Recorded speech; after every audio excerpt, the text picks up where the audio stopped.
Bueno, dimos una información completa, complementaria desde todas las perspectivas y bueno, el doctor Palacios nos ha aproximado esa visión desde el mundo de la biología, desde la bioquímica, que por supuesto también tiene que ver con la salud. Y ahora le vamos a dar paso al doctor Eduardo Rodríguez Farré, toxicólogo, que desde esa otra perspectiva nos irá ampliando un poco el conocimiento, centrándonos en el hecho de si estamos afectados por la actividad de la empresa Glefaran, cuáles son los contaminantes, ahora se va a incidir más en eso, propios de la incineración de la madera, y cómo y cuánto nos afectan, en qué radio de afectación, etc. Tenemos la palabra, son los doctores. Primero me parece que va a intervenir Eduardo Rodríguez Farré, después Josep Ferris y Tortajada.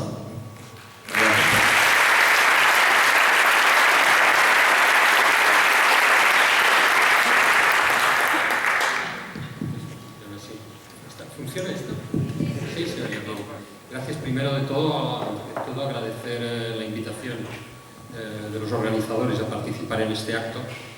Y bueno, yo hablaré desde aquí porque por alguna confusión de la información creí que no habría que presentar transparencias y bueno, si lo abreviaremos lo haré de una forma más general.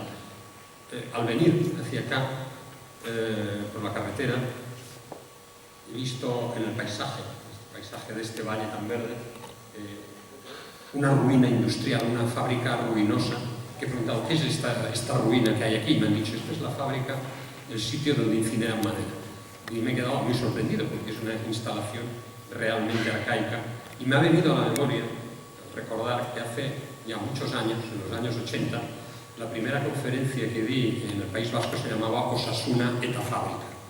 Entonces, realmente me ha vuelto a la memoria que muchos años después estemos viendo una fábrica en relación con la salud otra vez.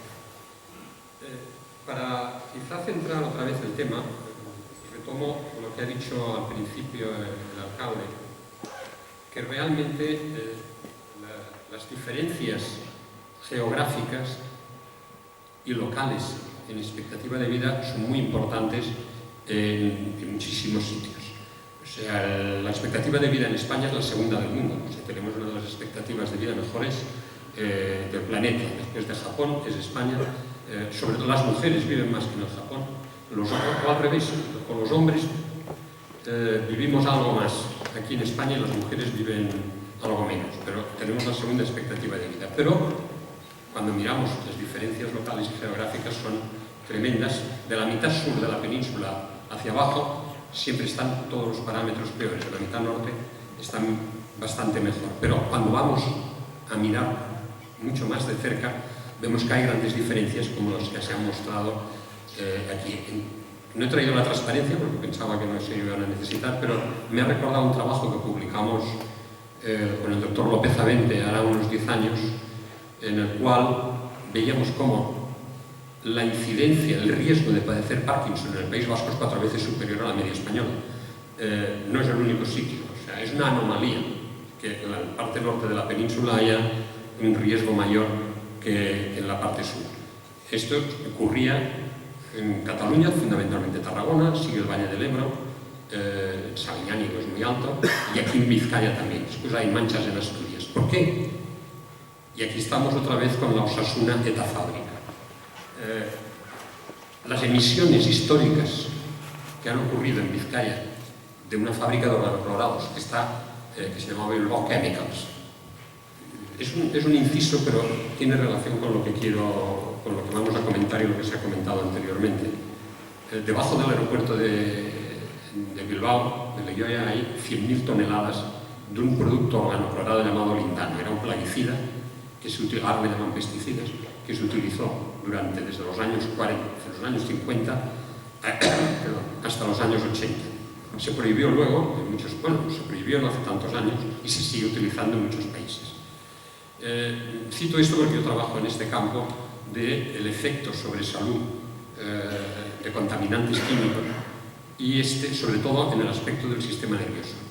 Y está bien mostrado cómo estos tipos de contaminantes organoclorados que se han usado desde el punto de vista en la agricultura como plaguicidas durante mucho tiempo, inducen experimentalmente en el laboratorio y desde el punto de vista de la epidemiología se ve muy claro cómo hay una incidencia mayor. Esto sigue ocurriendo ahora, porque son enfermedades que aparecen en personas mayores de 60 años y que se acumulan a lo largo de la vida. O sea que hay un riesgo, aquí sobre todo en Vizcaya, hay un riesgo y en algunas zonas más localizadas en las encartaciones, como se ha mostrado antes, el riesgo de Parkinson es mucho mayor. En mi recuerdo, desde de los años 80, la Osasuneta fábrica era sobre todo Erandio y todas las zonas industriales.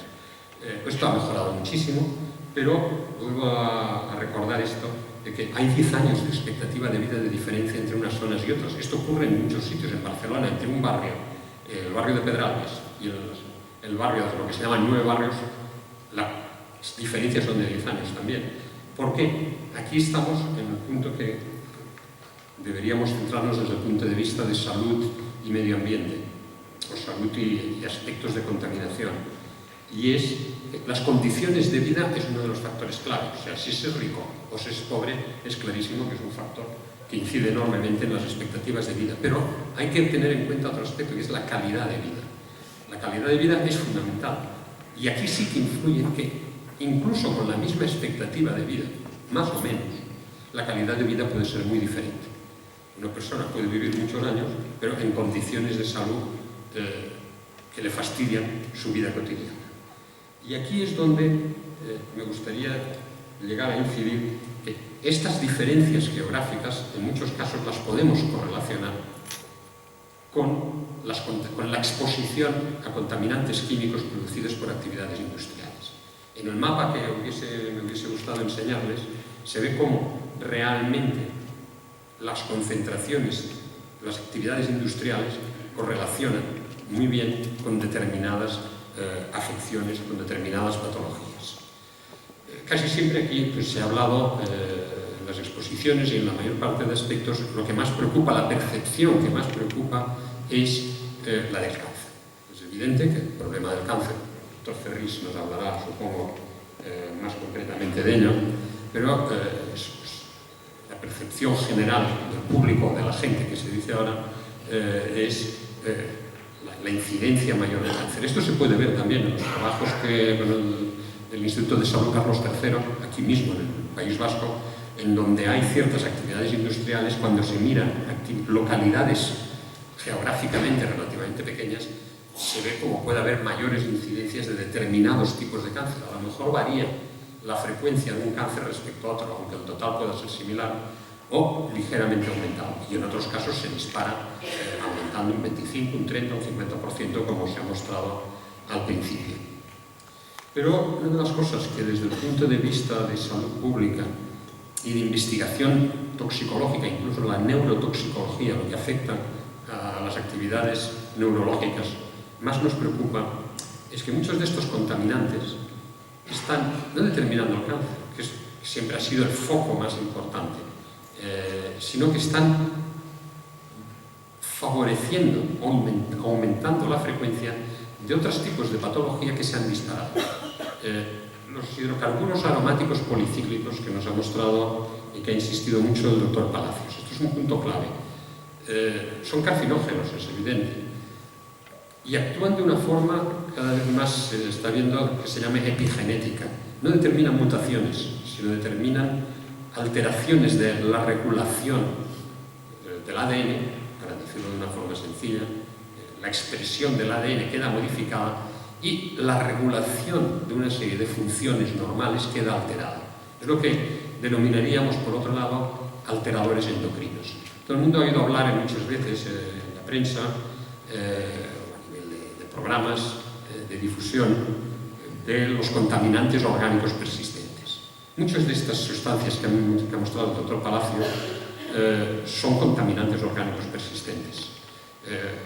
Hidrocarburos policíclicos clorados, fundamentalmente las dioxinas y los furanos, que son potentísimos, son sustancias de las más tóxicas que hay en el planeta, no las más, porque sigue habiendo sustancias naturales más tóxicas todavía, pero están alterando la regulación del genoma desde un punto de vista epigenético y olviden esta terminología de todas formas, lo que quiero decir es que la función normal del organismo está siendo alterada continuamente por cantidades muy pequeñas, cantidades tan pequeñas que están ya no en la millonésima de gramo, que es el microgramo, sino a nivel de la pi con B de Barcelona, la billonésima de gramo, a nivel de nanogramos por kilo de peso y a nivel incluso de picogramos se están alterando las funciones fisiológicas, porque están acumulándose en nuestro organismo. El punto concreto es que una vez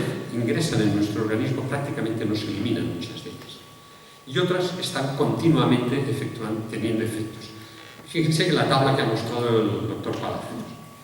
Tenemos una cantidad de sustancias enorme, docenas, si no centenas de sustancias, en cantidades pequeñas, pero cada una está haciendo un efecto.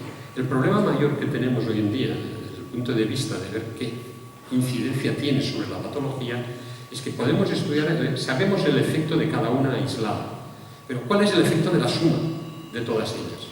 Tenemos cantidades muy pequeñas que las normativas, y aquí es un punto clave, las normativas nos dicen que son seguras, que por debajo del nivel pues, de dioxinas de 0,1 nanogramo por metro cúbico, que las partículas, la materia particulada de 10 micras o de 2,5 micras por debajo de 30 microgramos por metro cúbico también son seguras. Pero fíjense, siempre es para una sustancia. Pero como estamos expuestos a muchas sustancias, esto resulta que nos están sumando a veces, no a veces, generalmente, están haciendo efecto todas ellas. Y aquí es el punto que realmente, desde el punto de vista científico, sea experimental o sea epidemiológico, tenemos una gran dificultad en poder determinar cuál es la suma que cada persona tenemos y qué nos va a pasar. Los que estamos aquí presentes y se nos analiza la sangre, vamos a encontrarnos que podemos tener de 100 a 200 sustancias listas en un momento determinado. Variará según donde vivimos y según lo que comemos, porque muchas de estas sustancias nos llegan a través del aire, pero fundamentalmente lo más continuo es también a través de la alimentación. Pues estas sustancias se difunden por el medio ambiente, acaban pasando al medio y acaban yendo a los alimentos, sea en la agricultura, pero después pasan a la leche, pasan a la carne, y ahí es nuestras fuentes principales de contaminantes de este tipo que nos están afectando. Entonces, ¿cuáles son las patologías que puede determinar esto? Bueno, tenemos dos aspectos. Uno, cada vez se le está prestando más atención a un aspecto, que es la modificación o la alteración hormonal. Lo que ahora se llama en toda la prensa disrupción. La palabra disrupción ahora se utiliza, todos los políticos tienen disrupciones. Si buscan el diccionario no encontrarán esta palabra. Disruption en inglés quiere decir alteración, nada más. Pero está de moda y nos están avasallando con la disrupción. A mí me irrita bastante, disculpen el inciso. Es una alteración de nuestro funcionamiento fisiológico. Muchas de estas sustancias, dioxinas, pero los hidrocarburos policíclicos también alteran la regulación de muchas funciones. En el fondo es la regulación hormonal de nuestro organismo, que implica muchas funciones, está siendo alterada. No nos va a matar, pero ¿qué va a ocurrir? Nos va a dar el incremento de diabetes de tipo 2, que es las que tienen los adultos, se ha disparado en nuestro medio. Es una enfermedad de ricos, también se dice, de países industrializados, avanzados. Esto es uno de los aspectos. Otras alteraciones endocrinas, como puede ser el tiroides, alteraciones de tiroides, y otra que me preocupa mucho es la alteración de funciones de las hormonas sexuales. O sea, la fecundidad puede ser alterada, y esto por otro efecto que cada vez preocupa más, en el cual estamos trabajando también, que son la vulnerabilidad de ciertos sectores. Hay efectos que aparecen muy diferidos. Estamos expuestos a estas sustancias y sobre todo en personas vulnerables aparecerán efectos mucho más marcados, que son obesidad, que es disparo de obesidad. No solo serán los agentes químicos, pero también están influyendo cada vez más. En estudios epidemiológicos se ve cómo hay una correlación entre la carga de productos químicos que tenemos en el organismo esta carga de contaminantes orgánicos persistentes o no tan persistentes como es el bisfenol A o como son otras sustancias. Esta carga puede estar influyendo enormemente en la obesidad. Estos son trabajos científicos que están, sin lugar a dudas, están en los bancos de datos, en publicaciones internacionales rigurosas. Pero el otro punto, y este es el que más nos preocupa últimamente, es que cantidades tan ínfimas, prácticamente nos es muy difícil detectar en un adulto qué efectos van a tener en los niños y sobre todo en el feto durante el embarazo, van a determinar efectos a largo plazo. Muchas de estas sustancias, por ejemplo, a la madre no va a parecer nada patente o muy demostrable, pero en el desarrollo fetal, sobre todo el desarrollo neurológico y el desarrollo hormonal, van a determinar efectos. Hay sustancias de este tipo que a lo largo, al cabo de 20 años o de 15 años, cuando haya la madurez sexual, van a determinar problemas en la formación de espermatozoides en los varones o en la formación, en la maduración ovular en las mujeres. Y esto es por exposiciones como en el feto. Esto es un aspecto que en los últimos 10 años se está desarrollando de una forma patente. Esto es a lo que me refería al decir, la percepción es el cáncer de un tipo o de otro, es cierto, no podemos obviarlo. Pero por otro lado, estamos viendo patologías que no nos van a matar inmediatamente, pero que van a determinar una serie de efectos pues, en la reproducción, de efectos hormonales y de efectos neurológicos. Muchas de estas sustancias también, en la exposición fetal, determinan una alteración de desarrollo que van a determinar una disminución de capacidades de memoria, de capacidades cognitivas, de capacidades de lenguaje. No es que sea desastroso, pero van a determinar unas disminuciones funcionales, que es lo que me refería antes al hablar de la calidad de vida. O sea, las condiciones de vida y salud van a estar modificadas por estos agentes. De lo que han comentado antes, pues no quiero alargarme demasiado, porque lo que importa, lo que me habían comentado, son las preguntas que ustedes pueden hacer, pero para centrarnos ya en el aspecto de la quema de madera, esto que llaman ahora energía, como llaman biomasa, la energía producida por la biomasa. Permítame un inciso que no es científico. A mí me deja muy sorprendido que esta fábrica ruinosa que hay aquí, para producir 20 megavatios, cuando en España la instalación, la capacidad de generación eléctrica es de 80.000 megavatios. Sobra energía. En España exporta energía, Francia exporta energía, Portugal y a Marruecos. Y en cambio aquí se instala en una fábrica envejecida, ruinosa, debe tener, yo que sé, décadas y décadas, se instala para producir 20 megavatios. ¿Qué sentido tiene esto? Tiene que haber algunas otras razones de las que se han comentado antes, en las que no voy a entrar. Pero, para hablar del aspecto científico estrictamente, todas estas sustancias se están emitiendo, pero lo más reciente que se está viendo, que lo ha comentado, ha salido de forma sucinta, lo que ha mostrado el doctor Palacios, hay un aspecto que es el de las partículas, el de la materia particulada, lo que verán en la descripción en los textos, PM. Esto es la abreviación en inglés, particulate matter, es materia particulada. 10 y 2,5. 10 quiere decir 10 micras, una millonésima de metro, una micra, y 2,5 es 2,5 micras de millonésima de metro.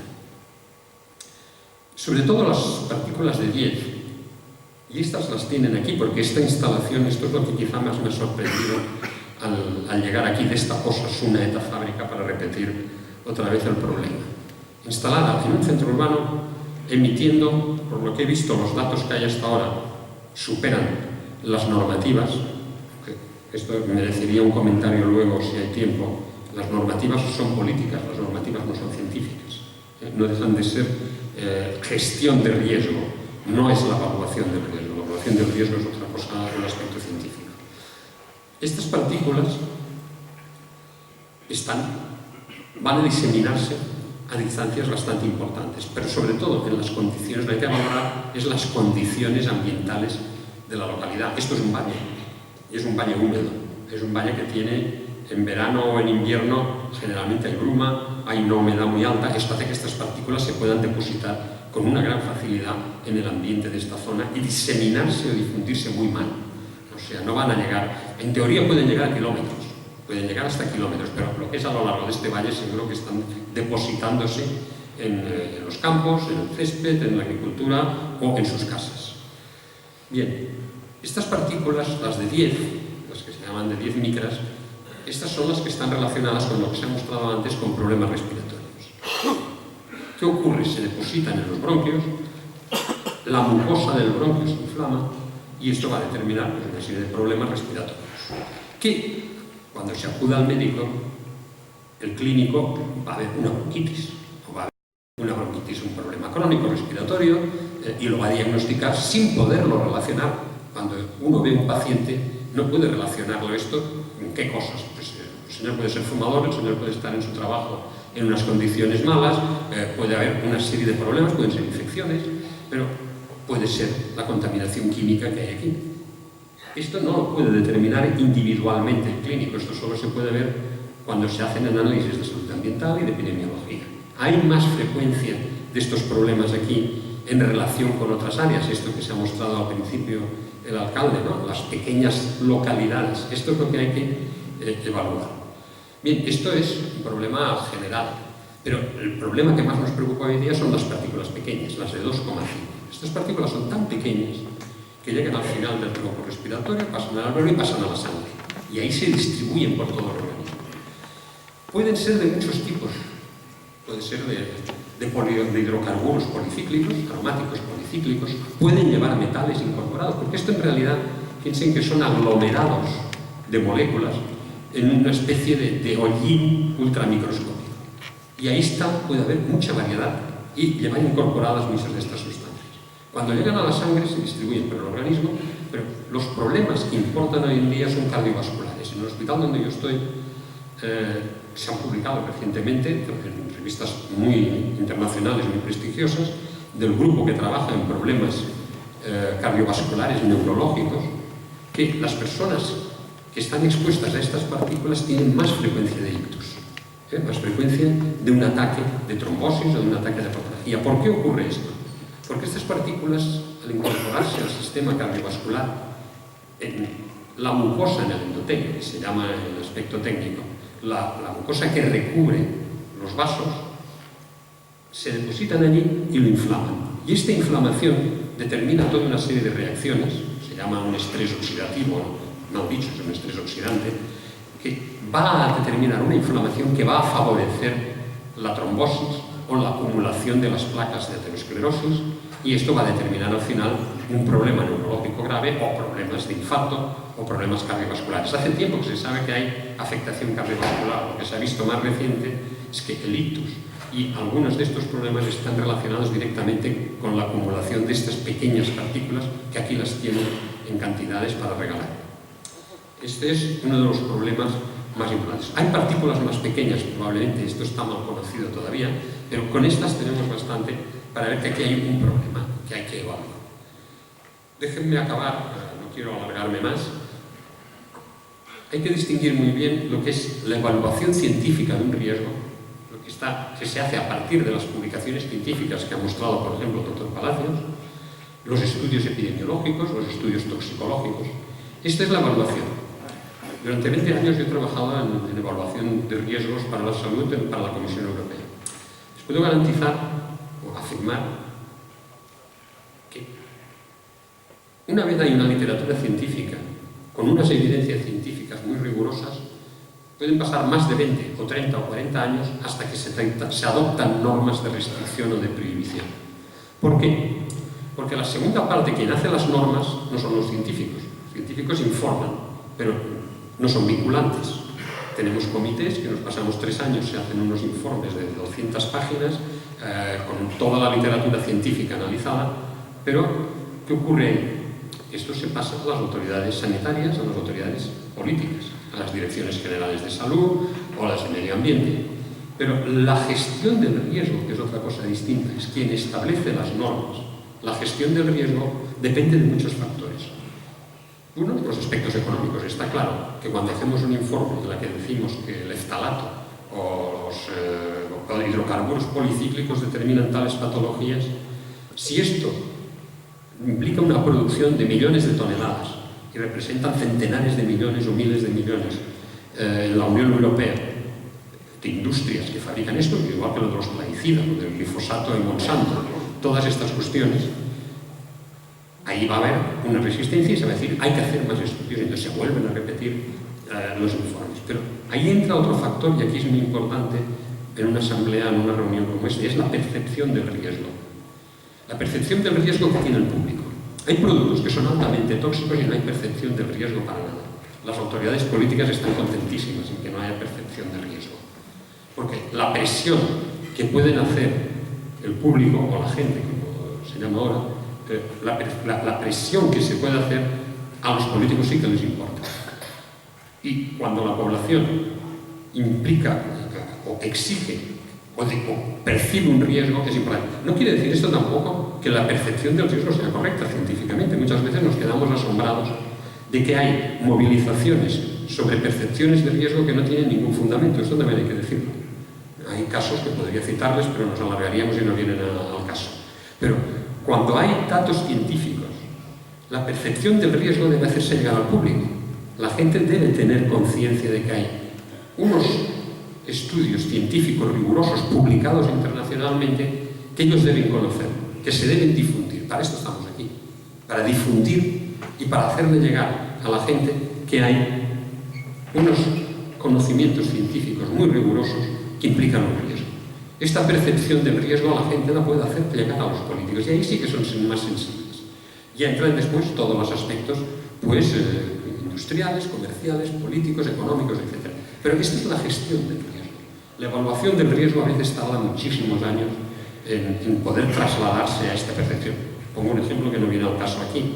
El amianto ha pasado 50 años hasta que se reguló. Se conocía en los años 50 que determinaban un tipo de cáncer muy específico, el mesotelioma, y no se reguló hasta el año 2001, y todavía están apareciendo casos. O sea, que es muy costoso hacer llegar que se prohíban una serie de instalaciones, que en muchas ocasiones la mejor solución es cerrarlas.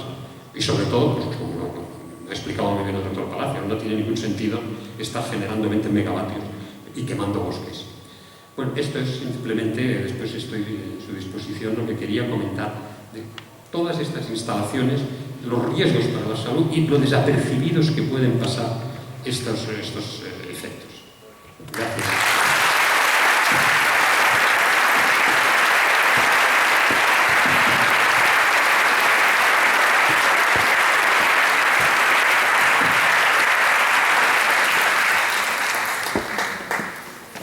Buenas tardes, aquí también del debate. Me dejarán expresar un par de agradecimientos antes de entrar en materia. Primero de todo, agradecer a todo el público su asistencia, porque si no, no podríamos hacer este acto, sobre todo el coloquio posterior, que creo que será mucho más enriquecedor. Y en segundo, expresar también mi agradecimiento a la plataforma Güelles, que yo consejo, guión, Zalla, Vicia, plataforma, y al doctor Fernando Palacios como coordinador en cierta forma de esta mesa redonda, la confianza que han tenido para invitarme a este acto. Bien. El que no haya médicos aquí en primera fila no es de extrañar. A los médicos, yo sí que soy médico, aquí han hablado hasta ahora personas científicas, toxicólogos, investigadores, etcétera, etcétera, pero no son médicos. A los médicos es que nos enseñan a diagnosticar y tratar enfermedades. Si hubiésemos hablado aquí de enfermedades, de cómo se diagnostican y cómo se tratan, los médicos estarían en primera, segunda y tercera fila. Pero claro, ni nos forman ni nos pagan para evitar esas enfermedades, ¿no? Aunque nos digamos profesionales sanitarios, y sanitario deriva de sanidad y de salud, somos profesionales de las enfermedades. Yo, en mi actividad profesional, 41 años y meses, diagnosticando y tratando niños con cánceres y leucemias, nunca me pagaron ni un céntimo de las pesetas antiguas, ni un céntimo de los euros, para intentar averiguar por qué las niñas y los niños tenían cánceres o leucemias. Bien. La percepción, lógicamente, de la salud ni la tenemos los profesionales sanitarios, ni la tienen la gente en general. ¿Por qué? Porque no se nos enseña la importancia que tiene la salud. Y la salud, en fin, es importantísima, no tiene precio. Y la gente se da cuenta cuando la ha perdido. ¿Y cuándo la ha perdido? Pues eso es lo que, desde el punto de vista que a mí en los últimos 20 años de actividad profesional, a pesar de continuar diagnosticando y tratando de la mejor forma posible los cánceres y las leucemias en las niñas y los niños, pues pude también coordinar un enfoque diferente de nuestros compañeros, que yo digo que son teóricos y necesarios, de los que somos prácticos y clínicos. Entonces, nosotros, lógicamente, yo aterricé o compaginé junto con la oncología para intentar dar una respuesta que me hacían todas las madres y todos los padres preguntándome por qué su hija o su hijo tenía una leucemia o un cáncer. Y a mí me enseñaron una respuesta que era salir por la tangente, decirles que tenían bastante preocupación, sabiendo que era una enfermedad muy grave y potencialmente mortal, y no les digo en la década de los años 70 del siglo pasado, y efectivamente. Es decir, ¿por qué? Porque incorporaba mucho el clasismo y corporativismo de la clase médica, que antes era mucho más evidente que hoy, pero todavía continúa, cuando se les hacía una pregunta que los dejaban en el culo al aire. ¿Por qué? Porque, vuelvo a repetir, no nos forman para intentar responder a esas preguntas. Bien, entonces les tengo que decir que todas las enfermedades, son el resultado final de una combinación variable de dos determinantes, uno interno o constitucional y otro externo medioambiental. Cada determinante está constituido por multitud de factores, algunos de ellos conocidos y otros desconocidos. Bien, esos factores, que podríamos decir externos o medioambientales, a nivel global tienen un peso incluso más específico que el determinante interno o constitucional. Yo, como una enfermedad prototipo donde ese sobrepeso de la balanza se inclina hacia la parte externo-medioambiental, pongo, quizá por deformación profesional, el cáncer, tanto el infantil como el adulto. El determinante interno constitucional viene a corresponder al 5 o al 10%, incluyendo el 3% de los cánceres familiares o hereditarios que se heredan. Pero el otro 90-95% son el determinante medioambiental.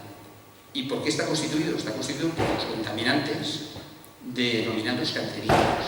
A nivel de los efectos en la salud humana, de menor agresividad a mayor agresividad en la salud, hay una pirámide escalonada, que, en fin, por lo que ha comentado el doctor Eduard Rodríguez Ferrer, no hemos podido presentar aquí las diapositivas por un malentendido, está muy evidente.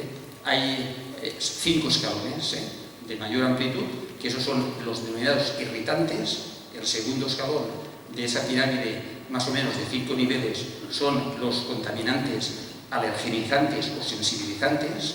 El tercer escalón son ya los que son ya tóxicos. El cuarto escalón son los mutagénicos.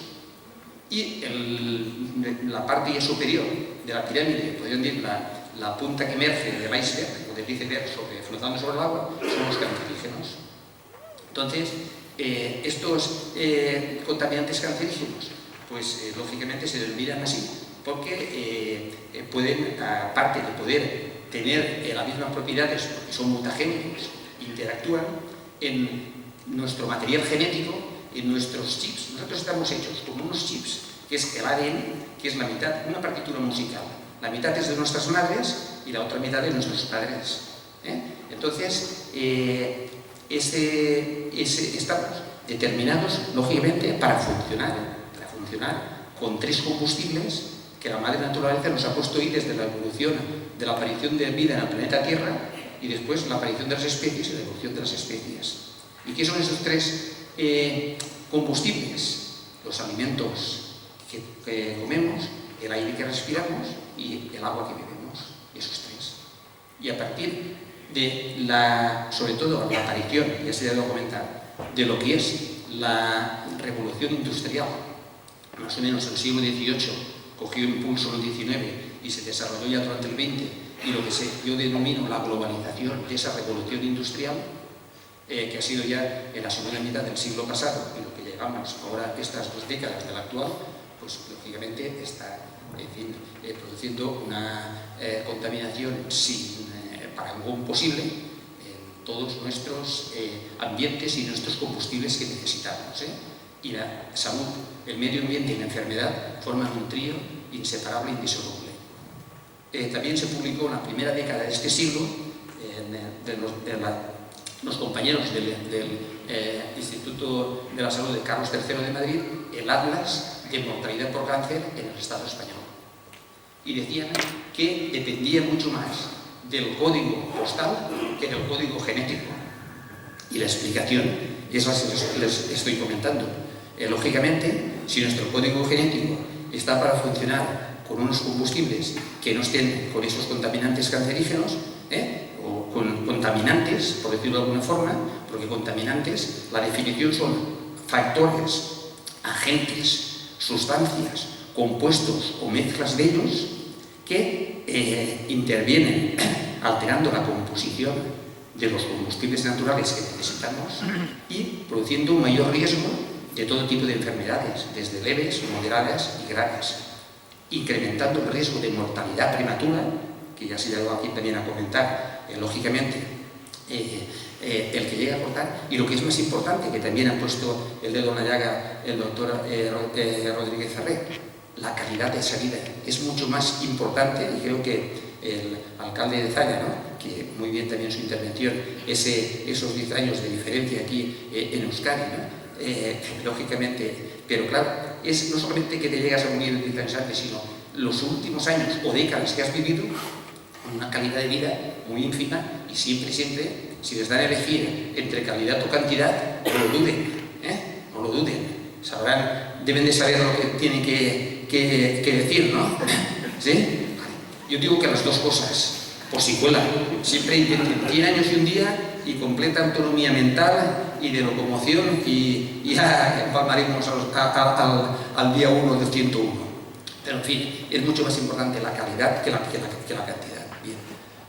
Y de los contaminantes, lógicamente, de los 3 combustibles, el del aire no tiene parangón, y está demostrado más que científicamente.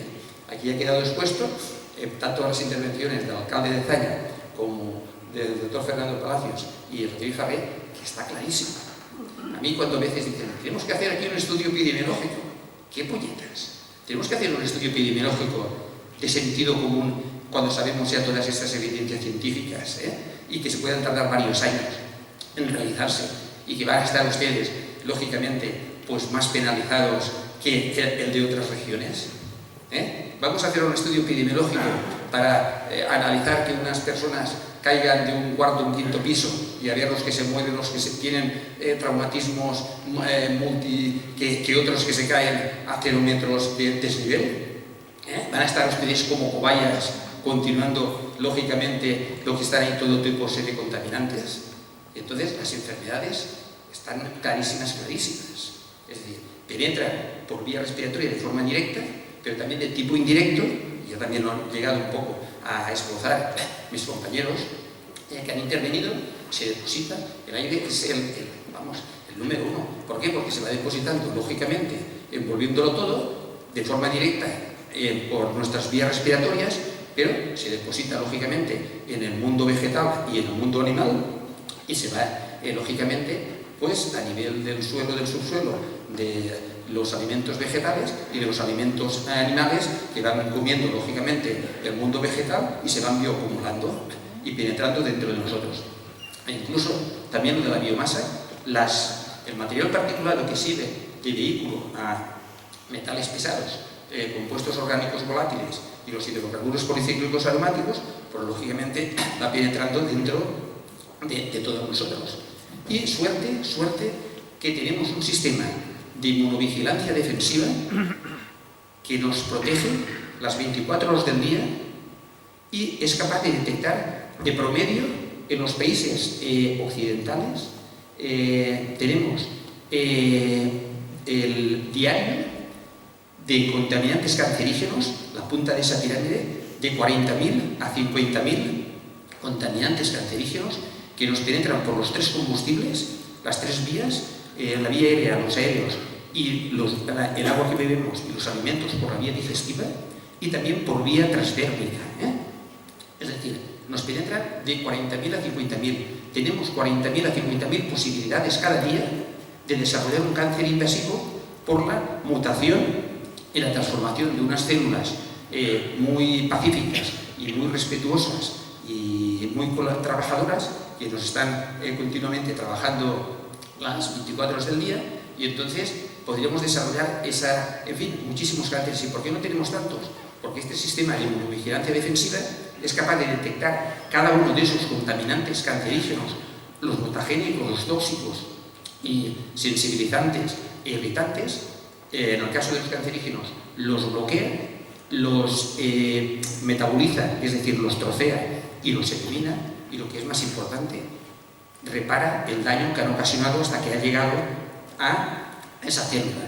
Y si el daño lo puede reparar para la célula, para que no trabaje, que esté quieta, la repara y sigue trabajando, o si es irreparable, le ordena que se muera esa célula, aunque la célula le quede más de la mitad de su vida, porque nos vemos en los espejos cuando nos duchamos, nos lavamos, creemos que somos los mismos, pero estamos renovándonos continuamente. Todas nuestras células, a excepción de incluso las células madre, cuando se dividen en cada órgano, hacen una hija que pasa a ser la que se ha muerto y la otra continúa siendo célula madre, ¿no? Pero en fin, entonces lógicamente nos vamos renovando de una forma continua, y eso, pues entonces este sistema de inmunovigilancia defensiva le ordena que se muera esa célula. Y la célula puede decir, si a mí todavía me queda el 60% de vida, ¿por qué me tengo ya que morir? Dice, porque te mueres tú, nos vas a matar todo el resto de millones de células que tenemos. Y entonces, gracias a ese sistema de inmunovigilancia, hace que los efectos no sean inmediatos, como se ha llegado ya a comentar, y que incluso pasen ya años o décadas en aparecer esos efectos. Y que muchas veces, también ya se ha llegado aquí a comentar, muchos de estos partículas de pequeñísimo tamaño, la biomasa, más lo que son micropartículas y nanopartículas, es decir, no solamente por debajo de 2,5 el PM 2,5, sino por debajo de una micra, de 0,1 micra, etc. Entonces, claro, superan el tamaño de los poros por donde penetran las moléculas de oxígeno que respiramos a nuestra sangre, y se elimina el CO2 de nuestro metabolismo o combustión que hacemos en cada una de nuestras células, de todo nuestro organismo, se elimina, pues nos van penetrando y atraviesan no solamente el aparato respiratorio, sino que penetran a todo el organismo a través del sistema circulatorio y van afectando todos los órganos, todos. Entonces, todas las enfermedades, sean del tipo, en fin, las principales 4 causas de mortalidad en los países occidentales: número 1, cardiovasculares; número 2, neoplásicas o cáncer; número 3, cerebrovasculares; y la cuarta, la enfermedad pulmonar obstructiva crónica, guarda relación estricta con los contaminantes atmosféricos que ustedes tienen aquí. Y se habla también un poco de los alteradores hormonales. Para mí, los disruptores que he comentado también aquí, que tienen políticos, es un anglicismo, es una traducción del inglés, alteradores endocrinos o hormonales, ¿no? Y son tremendos. E incluso, más que de la calidad de vida, desde el punto de vista pediátrico, actúan no solamente antes de nacer, durante los 40 semanas de gestación y en las fases de la embriogénesis, sino que incluso a nivel ya transgeneracional, porque las futuras madres, en fin, las niñas cuando nacen ya tienen todos los óvulos formados durante la fase de ovogénesis, que la fase de ovogénesis sucede en un periodo entre la segunda semana de gestación y la octava, que es cuando el periodo de organogénesis, se forman todos los órganos que después en la vida adulta vamos a tener, de la octava semana a la 40, que es los 9 meses del nacimiento, y posteriormente continuamos desarrollándonos, y nos van a determinar pues todo tipo de enfermedades. Y de los disruptores, alteradores hormonales o disruptores hormonales, resulta ser que un detalle, y es el penúltimo que les voy a hablar, porque igual me estoy pasando y no quiero usar. En el siglo pasado, allá a mitad del siglo, la década creo recordar, los años 40, se descubrió un medicamento que iba muy bien para tratar las amenazas de aborto. Las amenazas de aborto ocurrían cuando la placenta se soltaba del útero, de la matriz, una parte, entonces sangraban estando embarazadas las mujeres, y en aquella época el tratamiento tradicional era el reposo absoluto. Pues bien, se sintetizó un medicamento que era, era el dietilestilbestrol, que es los alteradores hormonales o contaminantes falsos hormonales, es que tienen una estructura molecular muy similar a la estructura de nuestras hormonas. Todos tenemos hormonas femeninas y masculinas. Dependiendo de lo que predomine, somos de un sexo o de otro. Entonces, ¿qué pasa? Que en las fases ya de formación de los órganos sexuales, si intervienen ya los disruptores, estos hormonales, pueden ya determinar genitales ambiguos, y son transexuales, cada vez hay más ya desde el nacimiento. Después, la pubertad precoz en los dos sexos. Es que niñas antes de los 8 años empiezan a tener desarrollo mamario, vello pubiano y vello axilar. Y los niños antes de los 9 años, desarrollo escrotal, testicular, y son pubertad precoz. La infertilidad en los dos sexos. Cada vez disminuye la cantidad de espermatozoides y la motilidad, pero en los óvulos de las mujeres pasa lo mismo. Y después que están los cánceres hormonodependientes, los dos números unos, el de mama en las mujeres y el de próstata en los hombres, son hormonodependientes. Claro que tienen que ver con estos alteradores, pero se tardan años en producirse. A los que viven el dietilestilbestrol se administraba a las mujeres que tenían embarazadas con amenaza de aborto y volvía a reimplantar el segmento de placenta que se había desprendido de la matriz y que hacía la hemorragia y se progresaba, abortaban y entonces se volvía a reenganchar. El laboratorio vio que como iba también estuvo a punto de decir que se administrara a todas las mujeres embarazadas aunque no tuvieran amenaza de aborto. ¿Por qué? Porque decía que los vasos sanguíneos de la placenta iban a estar más enganchados a la matriz y los hijos o hijas que iban a ser más robustos y más, pesarían más y serían más fuertes que los que no lo tomaran. Estuvo a un tris de sacarlo. ¿Pero qué pasó?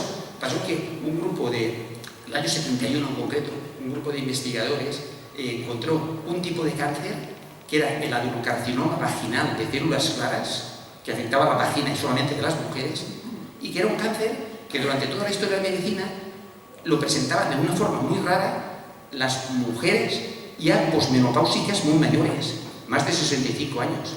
No había ningún caso antes de los 65 años de edad, o 60. Entonces se empezaron a recoger casos de este tipo de cáncer en la población pediátrica y en las mujeres jóvenes, adultas, pero jóvenes. ¿Y qué pasó?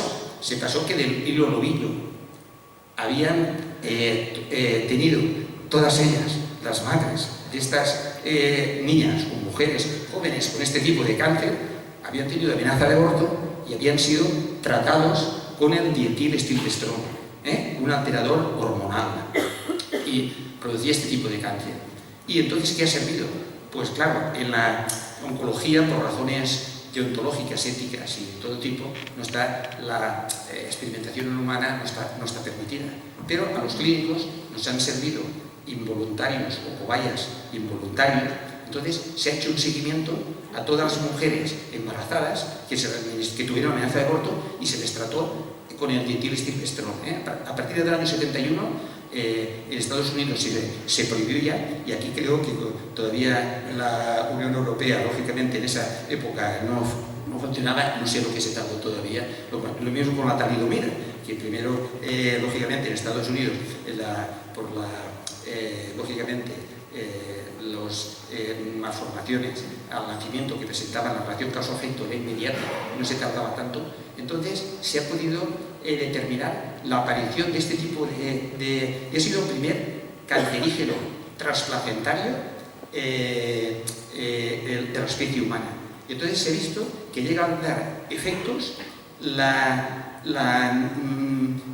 mujer más joven que ha tenido este tipo de cáncer se sitúa en los 7 años y meses, y la mayor a los 44 años de edad.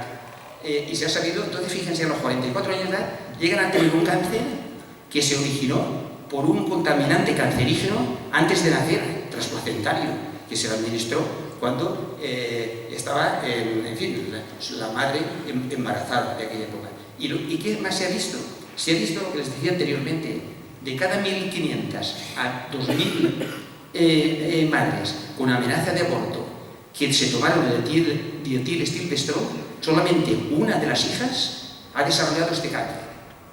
A las otras, el sistema de inmunovigilancia de la madre no solamente estaba protegiendo a la madre, sino que estaba protegiendo a las futuras hijas, para no tener, lógicamente, causa-efecto de que no todas las que se habían administrado durante el embarazo iban a tener el adenocarcinoma vaginal de células claras. Bien, y el segundo ya finalizo. El primer cancerígeno químico de nuestra época, de historia de la medicina, fue de la biomasa. Fue un cáncer de escroto que en el año 1775, Sir Percival Pott, que fue un médico y cirujano londinense, se dio cuenta de que los desollinadores, había gente que se dedicaba a quitar el hollín de la biomasa que se quemaba en las chimeneas para que funcionara muchísimo mejor. Entonces era una higiene, y en aquella época a todos los niveles la higiene era muy deplorable. Pues entonces del hollín que en los surcos del escroto tenían un tipo de cáncer que en otros hombres y de sus edades, porque tenían que ser o bien niños delgados para poder caber en todas las chimeneas y ser desollinadores profesionales, tenían este cáncer, aunque se tardó más de siglo y medio en el químico, la sustancia química que era el famoso benzoapireno. Entonces, lógicamente, pues yo creo ya que me he pasado también ya del tiempo, disculpen, y tendría cosas para contarles y estar muchísimo tiempo hablándoles y que después me preguntaran, pero no quiero tampoco usar más de su atención. Muchísimas gracias.